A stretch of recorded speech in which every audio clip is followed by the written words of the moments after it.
soon. Since we are just a couple of minutes behind schedule, we'll go ahead and begin with a prayer, and then we'll invite people just one or two at a time, starting with Stephanie. We'll go around the table to go up and grab a sandwich while our discussion is going on, and then you don't have to wait for that. And Gary, just to note, this is being recorded and broadcast live through the City Council. All right. We welcome our vast viewing audience. Just on that note, though, we've had a few comments from public saying they value these joint meetings, and I think they were largely unaware of them before. So great. For what it's worth, there maybe some public could have come. Sure. We hope the interest grows. Thank you, Matt. We'll have an open, first let's start with the roll call. Could we start with you, Stephanie? Yes, Stephanie Bryant, Business Administrator at Provo City School District. Jim Pedersen, Board Members, Provo School District. McKay Jensen, Board Vice President, Provo City Schools. Julie Rash, Board President, Provo City School District. Kim Santiago, Provo City Council. Gary Garrett, City Council. Dave Sewell, City Council. Gary Winterton, City Council. Callie Hale, City Council. Wayne Parker from the Mayor's Office. Matt Taylor, Council Staff. Ryan Harvey, Council Staff. Louise Jorgensen, Council Staff. Great, thank you. And our opening prayer will be offered by Dave Sewell. Heavenly Father, we're grateful to be able to meet in this joint meeting today and appreciate the opportunity to serve and the confidence that has been placed in us. We pray that the items that will be discussed will be helpful for our respective agendas and the school board and the city council, and that we'll be able to cooperate well together in areas where there's a common benefit to be had. We seek for thy spirit and guidance at this time. In the name of thy Son, Jesus Christ. Amen. Amen. Stephanie and Julie, please help yourselves to some lunch, and we'll just go around the table. I'm actually in the house with Jim, Julie. Okay, great. Usually I'm the first one. All right. I'm not very hungry What do today. you know that we don't know, Stephanie? No, I'm just not hungry. One is Philly cheese, steak and cheese, and one is chicken. Okay.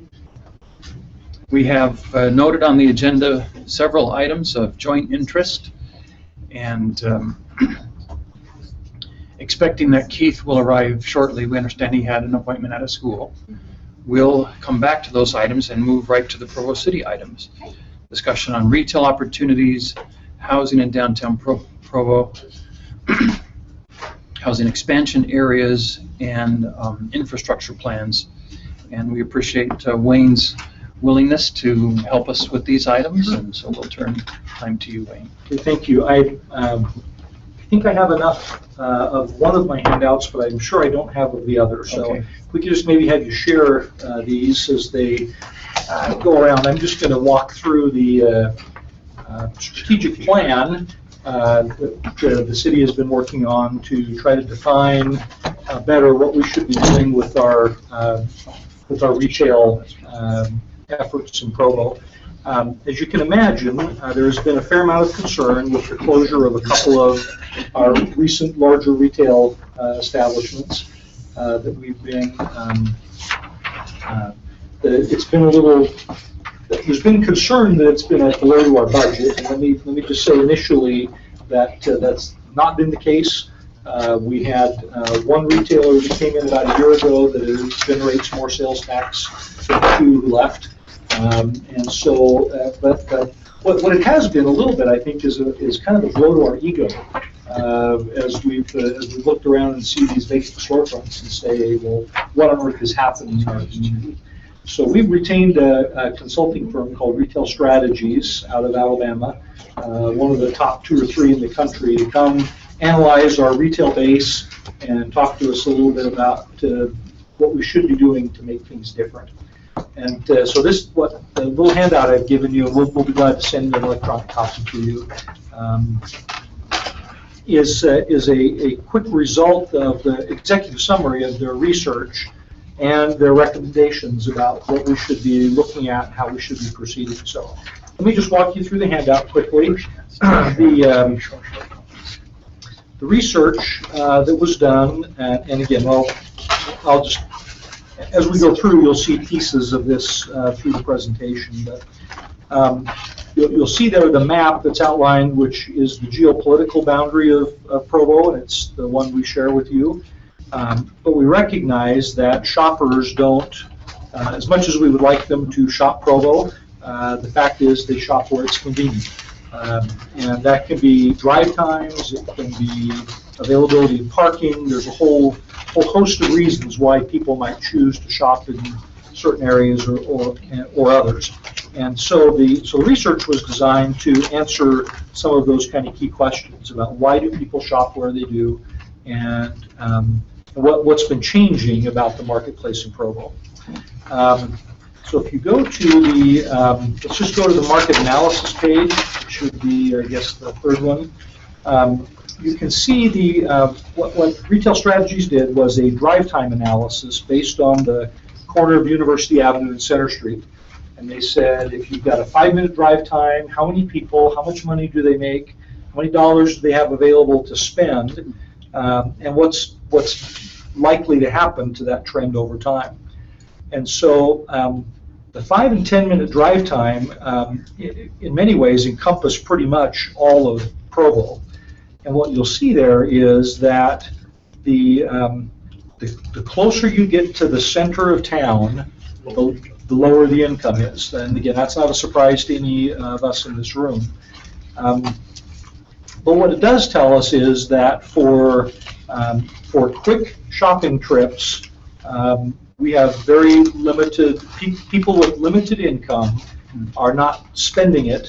Let me give you an example. We have met repeatedly with the Smith's grocery store chain, and they tell us that their flagship store in Provo, which is at 200 West and 300 North in Provo, has, by orders of magnitude, the smallest average cash register receipt of any store across the country. And it shouldn't be a really big surprise. A lot of people shop there, but they don't spend a lot of money there. And consequently, as we've talked to them about, expansion, or they're pretty skeptical. It's not that they don't make money, but it costs them a lot of money to make the money they make. Does that make sense? If the average cash register receipt is under $20, that's a pretty heavy overhead for that, as opposed to if the average cash register receipt was $60, which it is at some other grocery stores. And so we recognize that we sort of begin in the heart of Provo with a little bit of a struggle. But when you get to the 15-minute drive time, which is sort of Linden to Spanish Fork, it is a larger market, and it's a market with much higher average household income, but also a ring of retail that exists now around Provo that tends to stop people from coming in. And so people that used to come to the mall or to Kmart, for example, have a lot of choices between where they live and where those stores have historically been located. So if we look, the next page shows a 5, 10, and 15-mile radius. And again, this is not drive time, but it's just distance as the crow flies. And again, you see the same kind of phenomenon. Average household income increases as and population increases as your circles grow in their diameter. So the market analysis we did actually took a look at the next page, which shows the blue outline, is predominantly our trade area. It's the area of people, if you look at zip codes and credit card receipts and those kinds of things, people who shop in the city limits of Provo. And so our trade area, again, has specific characteristics that are associated with it. If we go next to let me go to the page that says tapestry segmentation at the top.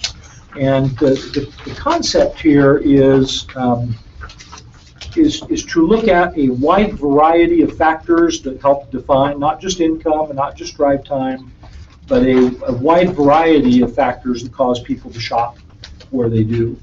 And so if we go to the next couple of pages where you see the green and the blue U.S. maps, these are our tapestry segments that we should be trying to attract and keep in Provo. One is what they call dorms to diplomas, which is the sort of student population. It's a very specific group, and again, it shows in this case 37% of households within a 5-mile radius fit this particular demographic. And so they tend to have, again, typically a little lower income, but in some cases they have income that isn't counted as income. For example, it's mom and dad's income somewhere else that's feeding their specific shopping habits. The second group is kind of a middle ground. They call the bright young professionals. And again, this is young, educated, working professionals, mostly under age 35, seeking a very specific type of shopping experience. And oftentimes they don't shop at the places we typically think they would. And then finally, the last one is college towns, which is a little different than the student market because it takes into account all the other folks who support the student market. So it's people who are employed other places, it's faculty and staff at universities, it's healthcare professionals, and so those are the segments where we will likely have the highest success at bringing retail customers back into Provo. Now, one of the things I thought was pretty interesting was the next couple of pages, which are what they call the peer analysis and the gap analysis. And let me touch just quickly on the peer analysis. They tried to pick some cities in the western states that fit those same tapestry segmentations. And so the same kinds of groups, and they say what's happening with their retail sales in their marketplace. And so you see Provo there that shows total retail expenditures of $680 million in 2014. And as you look at some of the others in there, Inglewood and Gresham and Everett and El Cajon, all have similar populations, similar average household income, but they spend a lot more money in those communities. And so we recognize that there's a gap. There are people, we're net exporting sales tax dollars and retail sales to other communities. What was the range of the average income? Is it pretty similar to ours here? Yeah, Okay. yeah. It's and the cost of living was similar as well? Cost of living were probably not considered as well as sort of the number of households, the population, and the average household income. And then we compare those cities to their expenditures on retail. And so there's a couple of takeaways from that. One is that we are an extraordinarily frugal community. And we say that in a positive light. What's that? Surprise, surprise. Yes, surprise, surprise. And so even if we have average household incomes that match up with some of these others, we're not spending money in the same way. So we're saving money, we could be making charitable contributions that take that effective buying income out of the income stream. So we're not spending it at retail establishments. And that's been one of the challenges I think we've confronted historically as we've tried to attract retailers, is that while our incomes are relatively comparable with other places, our spending patterns are not at all. And so that's a challenge that we sort of walk into this business with. So if you go to the next page, which is the gap analysis, these are essentially, within the 10-minute drive time, expenditures that you would expect to occur in Provo that aren't occurring in Provo. They're occurring in other places. And there were some surprises to us in here. I think if we had been asked what are the kinds of retailers that we think would do well in Provo and where we're missing the gap, they would not have necessarily been these. The mayor comments frequently about there is not a single place in Provo right now, and we've actually found one exception to this, where you can buy a soccer ball in Provo, and we've actually found one. But with the departure of the couple of general merchandise stores, there's no place, you have to leave Provo to find a soccer ball. And so we were thinking, we intuitively think about things like women's clothing, sporting goods, things that we typically think we drive to Orem or to somewhere else to get. Now, again, recognizing that part of part of our challenge with the market has been this development of the sort of bringing a retail around Provo. Spanish Fork with a Costco, people from Spanish Fork no longer have to come to Provo to do bulk shopping.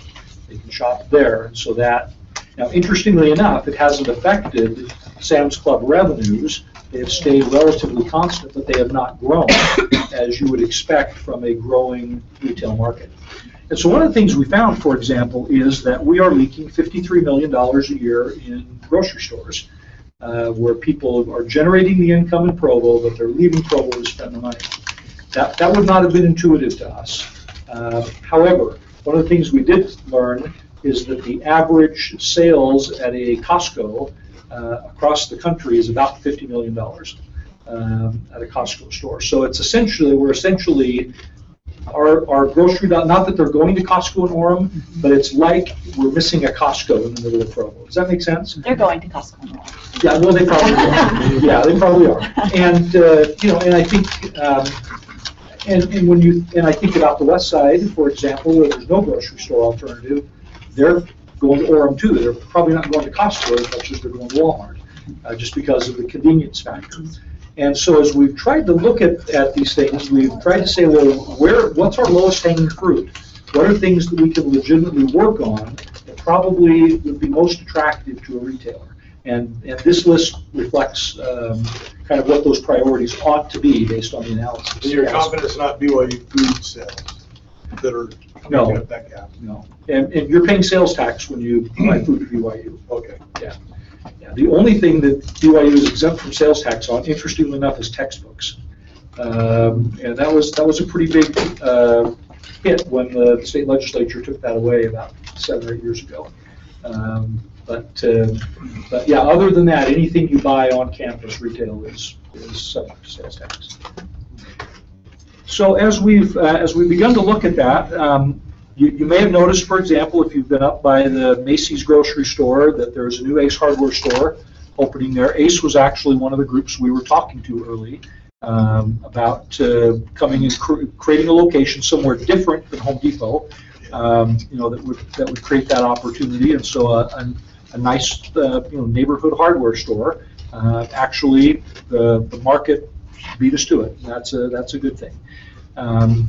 And so as we are now beginning our process to try to identify potential retailers to come in and fill spaces, these tend to be the areas where we're trying to focus. Now, one would think, for example, and when I saw pharmacies and drugstores, I thought, really? It seems like we got one on every corner. But we are still net exporting dollars from Provo to pharmacies and drugstores outside of Provo. And again, part of that may be that little narrow stretch of Provo in the northeast where it's quicker to get to all kinds of places in Orem than it is to get to any place in Provo. But in the end, and I would not have thought home centers, for example. I would have given that the Home Depot in Provo is the second largest grossing retail Home Depot in the region, and it's the smallest square footage footprint of any Home Depot in the region. My guess would have been home centers we're well covered on, but there's enough there to support some additional home center square footage. And so as we've kind of begun our process now of trying to implement the strategic plan, we are working really hard. I can tell you we are in daily discussions with owners in the East Bay area about replacing some of the vacant retail. We are in almost daily discussions with General Growth, who owns the Provo Town Center Mall. And there was a great article, I'll have to send you the link to it recently, about what's happening to suburban malls around the country. And what's happening is very interesting. What's happening is exactly what University Mall is doing, which is de-emphasizing retail and emphasizing residential and office. That is a model that is working everywhere around the country. So I think as we talked with Keith and others about the interest in retail, and part of that came up a little bit in our discussion at the school board retreat several weeks ago. I think what we wanted to share with you was that we are on it. We are doing good things. If you have not joined the Trader Joe's for Provo Facebook group, please do so. We're getting some fun stuff happening there. And And I can tell you that we do have a meeting with Trader Joe's corporate folks in May, and are going to ensure that we send the message, and they're getting it. We're hearing from them. So There's a grocery store opening in The Riverwoods. Riverwood. yes, yeah, But it's kind of a high-end grocery store. yeah. It's kind of a Whole Foods type. Yeah, What is it? What, It's not Whole Foods, What it's is it? it's called not Whole Foods. Healthy. It's a new brand to Utah, but they're well established in other parts of the country. Organic. It's more organic and healthy, but yeah, kind of like Sprouts. I mean, it would be very similar to Sprouts. So, yeah, and again, that's great, and we would love to plant a Trader Joe's, in Provo clearly, and but again, just the idea of having additional stores that meet these profiles, we think send the right message to the retailers that this is all data driven. It follows the models they use in selecting store locations, and so we're continuing to work it hard. So Wayne, just a question on this is understanding that, like from my personal experience, I think we did all of our shopping for Christmas online. Yes. Is the online factor some of this as well? Are we seeing any online impact in This is- neighboring district? This is supposed to be net of.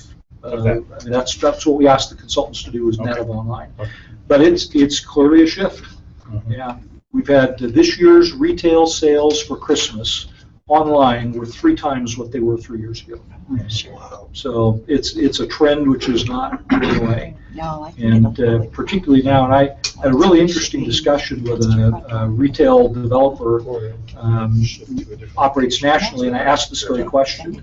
And what does online do? He said it's changing the nature of the kinds of stores that retailers are wanting to build. He said, for example, Best Buy, for example, their latest iteration of their store has virtually no stock. They have samples, which you can test drive, and then you walk to a kiosk and buy online. And that is happening more and more and more. Or you're buying, they have QR codes on everything, and you're scanning it with your phone.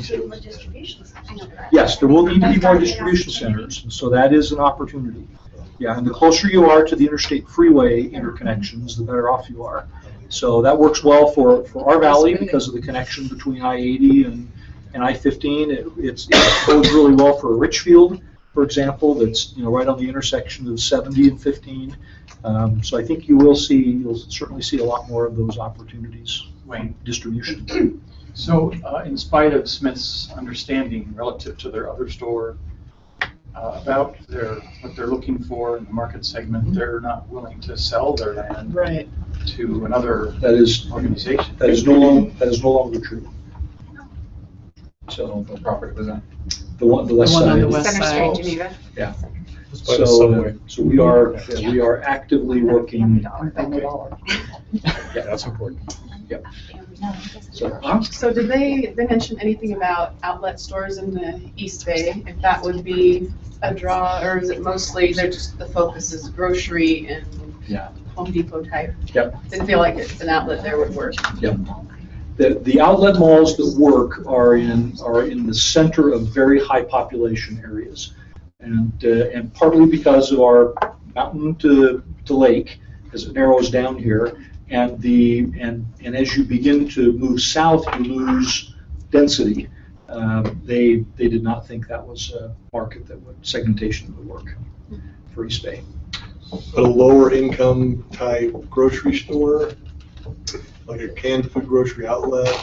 Could be, and again, these are retail sales, and so it could be something like a Walmart or a Smith's Marketplace or a Target with a food store.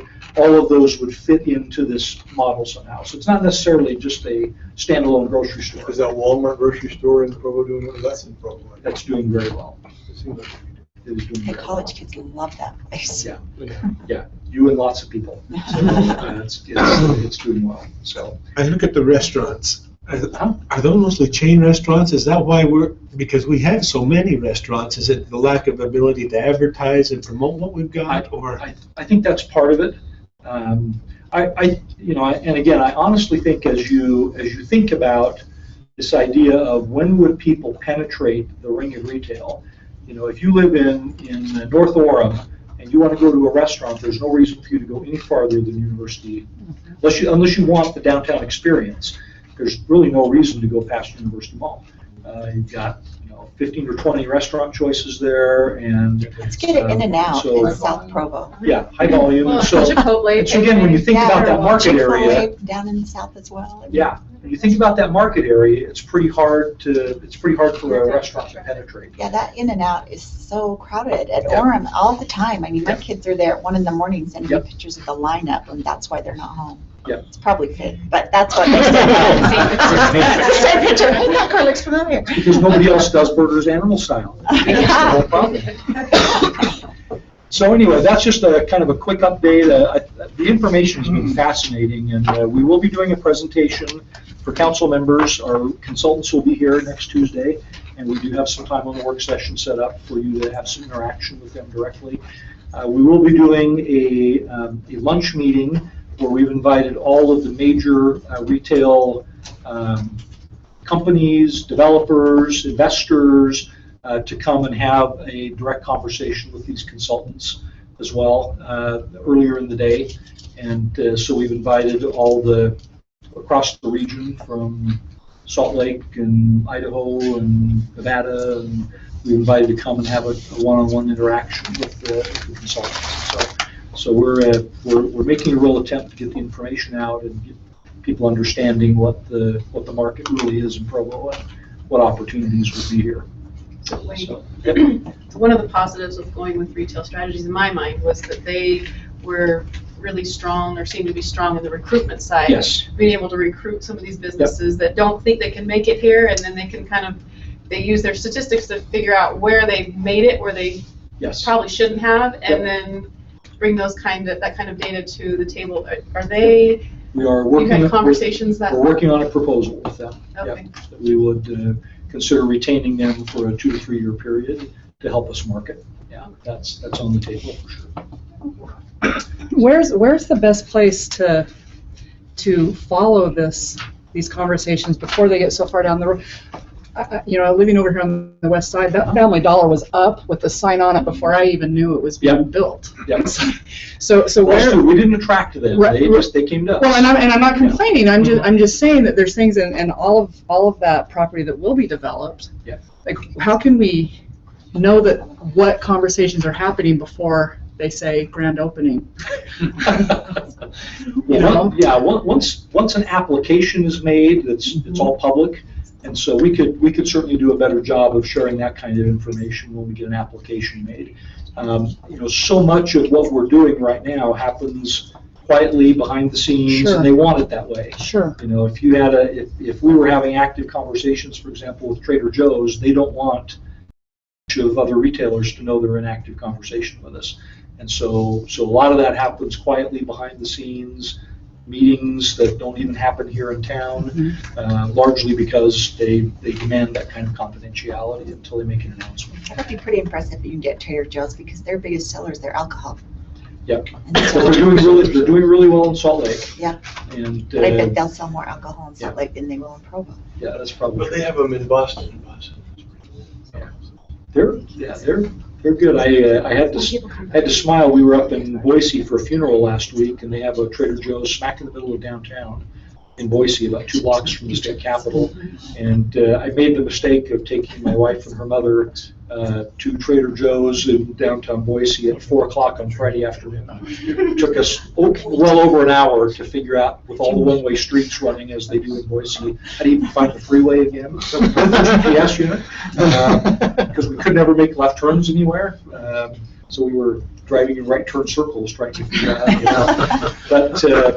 But it was interesting because I actually pulled in and I wasn't sure where the entrance was, because I kind of came in from a side street, and so I parked, and then I walked out to the sidewalk on 6th Street or whatever it is, and ended up walking almost about 270 degrees to get to the entrance, around the building. But when I came out, there was a parking ticket on my windshield because the parking attendant that was there had seen me walk to the sidewalk.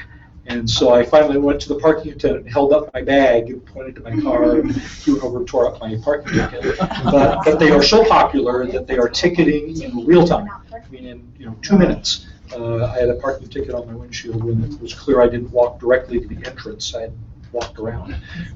So it brings a lot with it when it comes. So anyway, that's the quick summary on retail.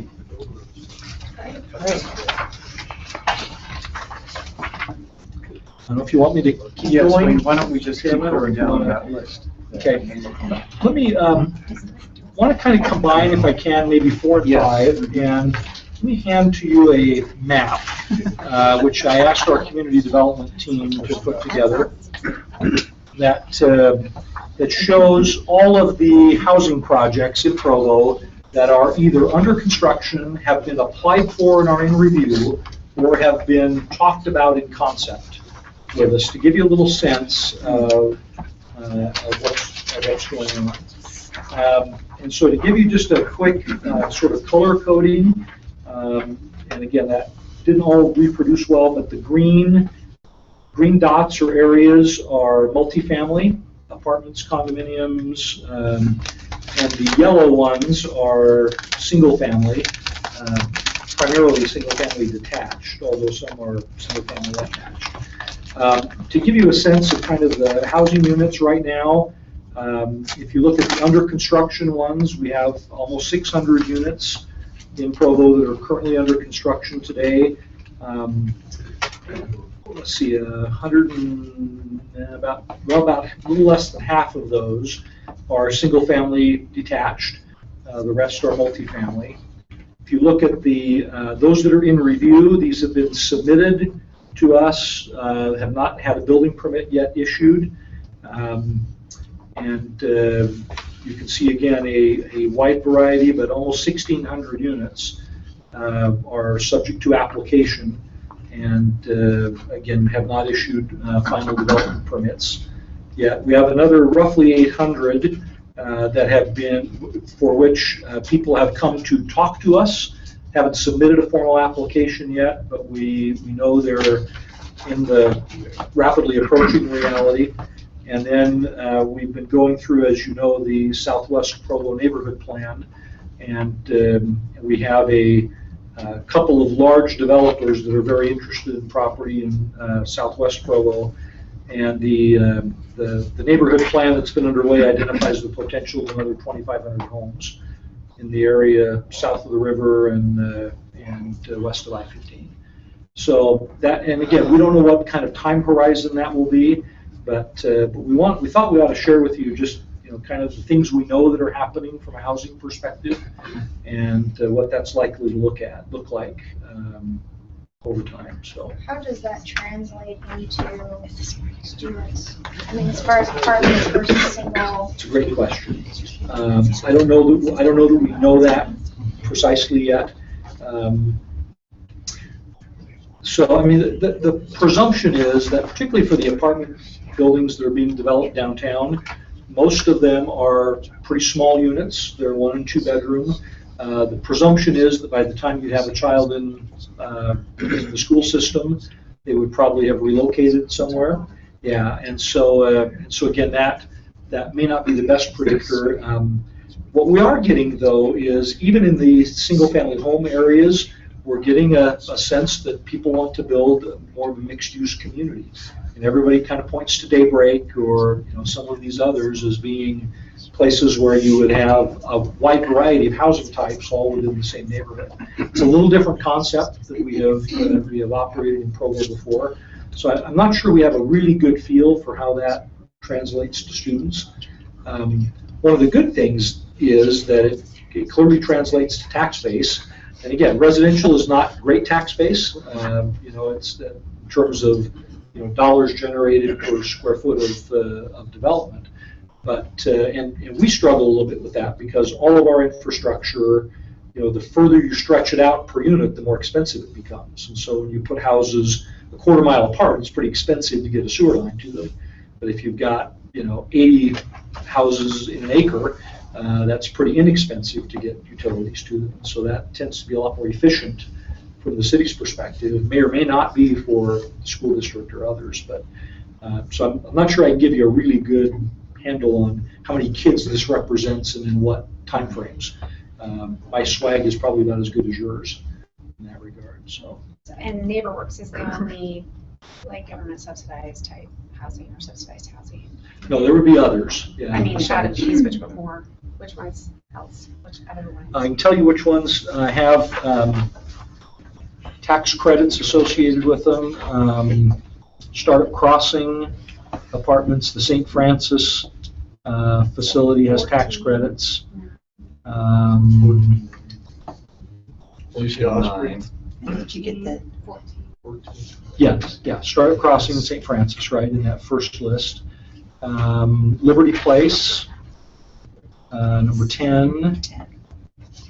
Okay, so like, just about every single one down here? Number 8, well, I don't know about number 8 yet. Number 13, clearly will. Yeah. I think those are the only ones I know of. So those 4, was there 4? In that mix, 4 or 5. 5, I missed it. Yeah. By the way, on number 13, that's currently proposed for 59 units. They've downsized it a little bit. Yes, that's true. Yeah, this is old information. So what is that? I mean, The NeighborWorks project? no. Oh, okay. What was the other one? 11, 12. What was the other one? I had 9, 10, 13, and 14. So I have St. Francis. St. Francis Startup Crossing. I have Liberty Place. Liberty Place. And NeighborWorks. NeighborWorks. So it's those 4 of them, yeah. Yeah, we're not quite sure from the UTA project, which would be developing housing on the existing transit station. That's probably not really short term. They'd have to find a developer and sign a development agreement to kind of give them the exclusive right to put something together. But they do have to build structured parking there, and that becomes, if they build housing units, transit-oriented development housing units on that project. So again, I think that does create some economic difficulties to try to make that happen anytime soon. The market's probably going to grow a little bit before that's going to be really cost effective without some subsidy. So, is Orchard Estates a retirement community? I can speak to that one. The northern half of it is assisted living, so virtually zero children, well, would be zero children in the area. The southern half is 33 attached condominiums. It's because of the price point and the way it's being marketed, it's likely to be mostly seniors, so you might get maybe half a dozen or so units with children would be just a rough guess. Then there's going to be 5 single-family homes along the southern edge. So that's all that's in the works right now. That's all. I thought there was more. Okay. Yeah. Wayne, thank you for this. This is really important to us for our planning. I'm especially worried about number 6. Yes, yeah, we should all be worried about number 6. We know one's coming, and we've got some things you and I have talked about around that, but boy, number 6 is also the big X factor as well. It is. And we're currently working on legislation that would limit the amount of subsidized housing in any one neighborhood. It's not been totally crafted yet, but that's something that we are working on currently. We're also annexing, we're talking about annexation on Canyon Road. North, and that Ivory Homes is getting ready to put in a large development north of Canyon Crest. This is the farm that was sold last spring.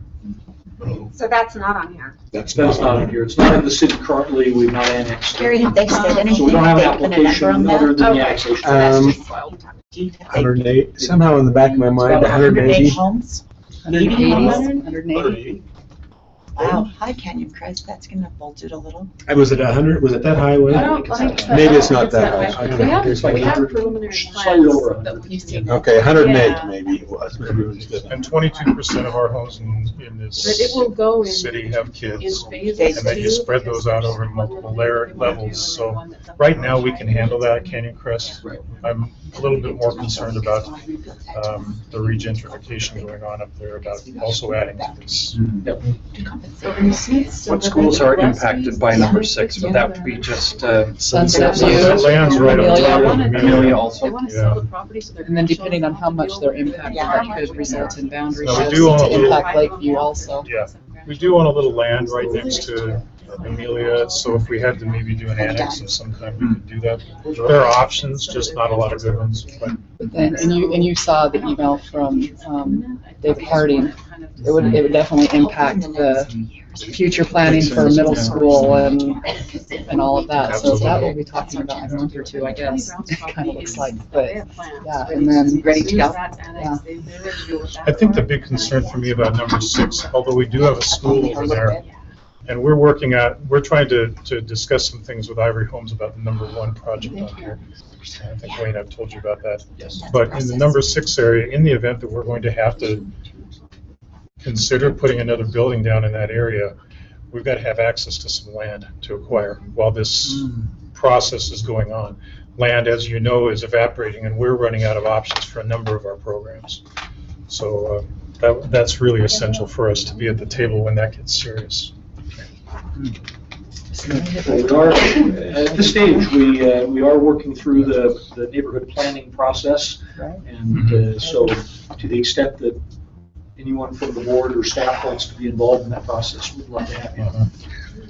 Would a developer be interested in throwing some land in or further development? Up to this point, that's been part of his concept, is to set aside land for school and church resources there. Just doesn't that make it more attractive as a developer Drawing to help hard for them. school and Yes. other development? Clearly does. It's in his best interest to ensure that you have a neighborhood school spot for that. Excellent, thank you. So one final question I have, with all of these, I see maybe 15 or 20 of them on here. Have you projected, or could you project the number of, the increase in the Provo City population based on these alone, and then running maybe a 22% of that will have households with kids in them? Can you help us by giving us a few numbers on that? We can do that. Thank you. We might ultimately be a growth district after all this. Just the growth that causes the pain, but not that gives us the money, right? No more money. Yeah, the small growth that you really don't. Exactly. see the impact on the financials from. That creates problems. but This is doesn't- extremely helpful, thank you.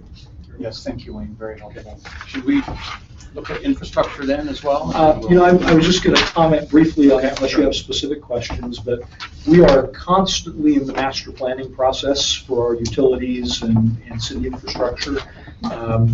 As you know, when we take water and wastewater and stormwater and streets and electric into account, it's sort of a constant churn. We are working right now on updating the city's general plan, which brings a lot of those pieces into the puzzle. And so, again, we have tried to anticipate growth and where that growth would occur, and recognize that some areas of the city are a lot more expensive to serve than others. The higher we go on the mountain and the closer we get to the lake, the more difficult infrastructure becomes. Wastewater especially, because our wastewater treatment plant is on the east side of the city, and we have limited points of access to cross from east to west with major underground lines. And so that's a concern.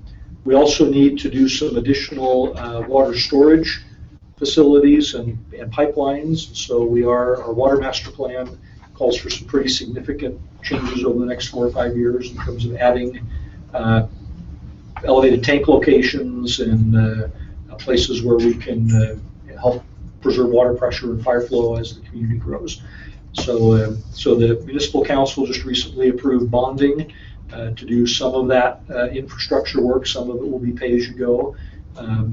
But we recognize when we want to build a couple water tanks at $4 or $5 million a piece, that's pretty hard to save up for. And in addition to that, the people who will benefit from that will be people who will be arriving in Provo over the next 20 years, or either our own natural growth or by importing folks into the community. And so we are working our way through that process, and should mention we're We will be bringing to the council next Tuesday night some options in terms of financing a renovation of our energy campus on 8th North and 2nd West, to take some old buildings down that are no longer functional and in the slightest tremor would come crumbling to the ground. That will also include at some point the removal of the 2 smoke stacks that have kind of been iconic in town. Some have argued they've been iconic for all the wrong reasons. But, that may be true too. But anyway, so we'll be exploring that possibility, and could be in a period of construction there on that site in a year or two. What's the status on the closure of 940 North there where the hospital's going to be rebuilding? They have applied for a street vacation. We will go through that So process it's and not analysis. I'm Yeah, just but curious. but Is that before, not I think before long. It's Yeah. coming, It's Tuesday night. Or the work session. Is the causeway idea dead?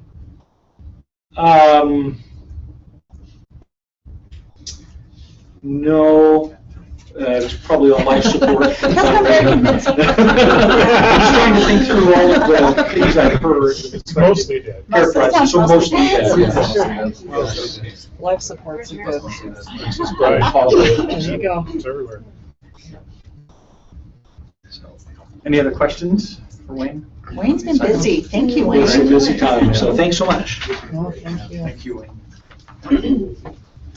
Keith will come back up to the couple of items here that we have listed for the school district, the fight night resolution, and timeline of construction on new schools.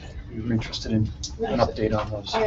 Yeah, I wanted to know. I can give you an update a little bit really quickly on the fight nights. So I attended a Tipview Springville basketball game, and we were there talking and visiting, and ended up being the last people in the gym with another couple, and it happened to be the couple whose son committed suicide from fight nights. And they had mentioned that they had spent the last couple of years sort of healing, their family healing from his suicide, but they were now at a point where they felt like they wanted to, at least as the wife wanted to get involved on some level in reaching out to youth and letting them know the dangers of this type of activity. And she's very articulate, would be a great spokesperson, both of them very articulate. And so they've agreed to get involved on some level.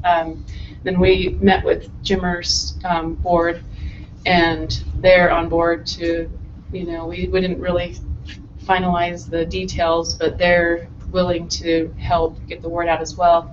And I'm not sure what your, I know you have Rachel's Challenge, and I think they can work with some of those things with the anti-bullying campaigns. They bring free gear, and I'm sure you already know what they offer, but Jimmer's group, they do a lot of outreach for schools. They're doing one at Wasatch. They're doing They're assembly actually, at Wasatch. I met them yesterday, and they're actually helping with our Rachel's Challenge. Yeah, It's so great. So Good. they're already partnered up Okay. with our district PTA, which is fantastic. That's great.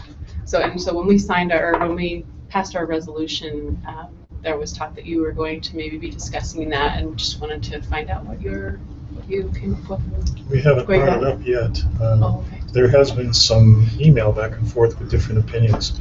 I don't know that it's my place to speak for board members on this one, because this will be a board member decision, so.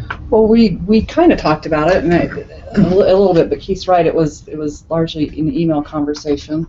But I think, and you guys can correct me if my interpretation is wrong, but that we thought we could be supportive, maybe do a joint resolution or something. I don't know that we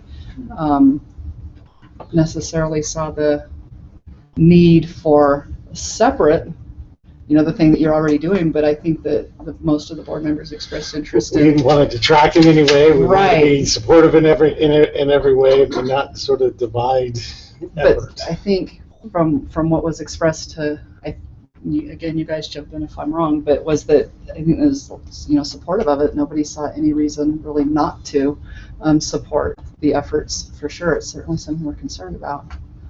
So I don't know what. Do you do resolution, and what's your format as far as something like that to make it somewhat official, like an official support of of this outreach. Right. We do rare resolutions, but Okay. certainly we could do one. We've done them before. Yeah. Okay. And I think, because you guys, and I think when it was first brought up was the possibility of doing a joint resolution, exactly. And that was mentioned, that wasn't necessarily our idea, but I think we liked that idea as the approach to it. Okay, so we passed that resolution, and we did mention that you were still discussing it, Okay. so I don't know, Matt, what the best way. So could we offer a resolution in support, That would be something like that? perfect. That would be perfect. I think it gives, when you have that kind of support from the school board, going into these schools and having Jimmer or having Rachel's Challenge, when they go in and they talk about it, they have the support of the school board, and I think that means a lot. That's important to show where the support is coming from. You guys got a press release on it, I saw when you guys passed it. Yeah. So if I can get a copy of the language, and then we'll get it ready for the April 14th board meeting. Right, because we'll have to actually, right. That would be great. Okay, that'll work. Great, thanks, Kim. Okay, and then the construction, what's going on? Well, I will first of all point you to, whenever you want to know what's going on regarding the bond, the construction process, we do have a page on our website where I post timely information. It's a little less frequent right now than it will be as we really get rolling, but this is what's happened so far. We have selected architects for Provo High School. FFKR is doing Provo High School, and we've selected Kevin Madsen for our first two elementary schools, which are Sunset View and Rock Canyon.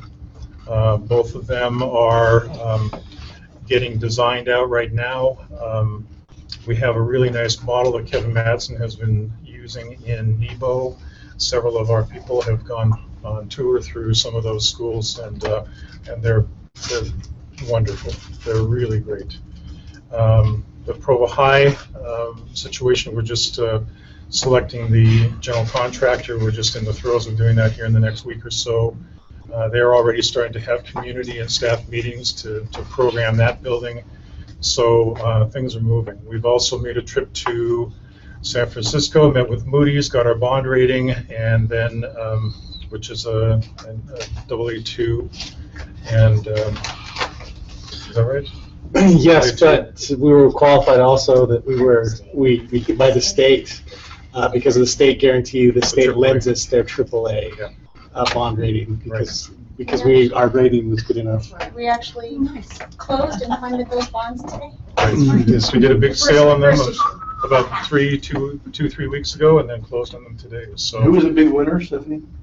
Bank of America. Bank of America Merrill Lynch. What were the rates? Just 2.8.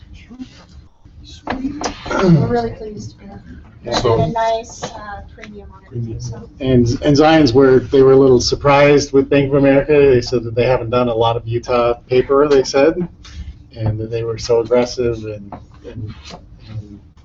we had 12 bidders? 10 bidders. 10 out of 10 bid. And, so really good. So to give you the big picture, we expect to break ground on the two elementary schools late spring, I would say sometime in June. They're projected to be open a year and about 2 months later. They will open for the 2016 school year. So it's a fast project, but the good news is Kevin Madsen, the architect, he's worked out all the bugs on Nebo, so we're happy with that. What did he do there? These things, pardon me? What did he do there? He's built, I think, 6 of them here Yeah. in Nebo. A little. Just coming with refined. Yeah. Exactly. And then Provo High School, we expect to maybe start moving some ground around in the fall, but that's going to take pretty much an entire year, maybe even a tad more, to get everything together, not so much just in terms of the plans, but in the phasing of the build, because we're building right on that same footprint, and it'll be a challenge. One of the options we're hoping for down the road is that we can bring the baseball field back to Provo High area, ultimately at the very end of this project. And softball. And softball's there already on Fox Field, and then we've put baseball there as well. On Fox Field? So- Baseball on Fox Field? If we can make it work, it'll be an ad alternate at the end, so we're hoping. Don't put that in the paper. But it's all looking really good. And then for the 2 remaining elementary schools, we expect to go out sometime fall, early winter to start exploring architects. We expect to have them in place by about a year from now. And then, so that entire process will again, for Provost and Edgemont, those 2 schools will basically be 1 year delayed from our current plan with the other 2 elementary schools. So, and they'll run pretty much on the exact same timeline, just 1 year. Sunset Rock Canyon, are they on the same footprint, or are you moving them to the Rock Canyon to the west, and then gonna? We'll build them parallel to where they're sitting, right, exactly. Right, together. So that school will be in session in the one building, they'll come back for school the next year in the new building. It will be on a different footprint, though. A different Right. footprint, so that they, okay. Right, same So the site. staging's different, you'll just have to reuse the land So for, where that that'll hurt the school is park. currently- Right, Yes. kind of flip-flop playgrounds and schools, and so it'll be fenced off during construction at both sites. And our plan also is to retain the newest portion of Sunset View, and we're looking at different options about what to do with that. It's only about 8, 9 years old, so it makes sense to do something with it if we can. Their main office. There's an office and library. Last I heard, Keith, there was a soils test question whether we'd build a 1-story or 2-story building. That's Sunset View. Did that ever get decided? One of the architects, when he made his presentation, I think you were there, right? Yeah, I was. Was talking about doing that. We asked that question very clearly to Kevin Madsen, and he said that with all of the compaction work that goes on, or that can go on over on the west side, he's not worried about that at all. It's the drilling of piers down significantly into the topsoil to secure the building. But you know, the big we were talking about the west side and the #1 project out there.